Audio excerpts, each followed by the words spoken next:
welcome back to my YouTube channel, and for today's tutorial, ituturo ko sa inyo kung paano nga ba tanggalin ng account sa Messenger. But first, kindly subscribe to my channel and don't forget to hit the subscribe button and the bell to notify you for my new updates. And if you want to learn more, just keep on watching and let's start.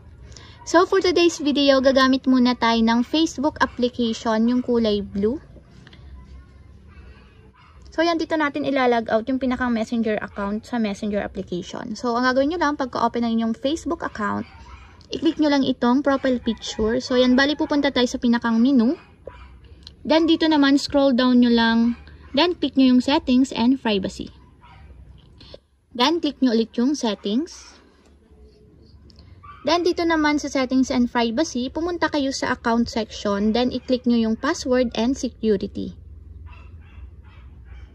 Then, dito naman sa password and security, may makikita kayo ditong where you log in. So, ang gagawin nyo lang is i-click nyo yung see all para makita nyo siya ng mas madami.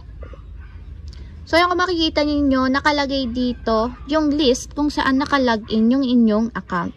Since na ang Messenger is connected sa inyong Facebook account, makikita nyo din dito kung nakalog in or hindi ang inyong Messenger. So, kung makikita ninyo, nakalog in yung aking Messenger dun sa Realme 5 Tayabas, Philippines. So, para matanggal tong Messenger account ko dun sa Realme 5, ang gagawin nyo lang is i-click nyo itong 3 dots dito sa side. Then, may lalabas na option. Click nyo lang yung logout.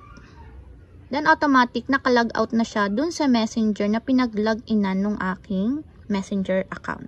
So, yun lang. Ganun lang kasimple kung paano nga ba tanggalin ng account sa Messenger.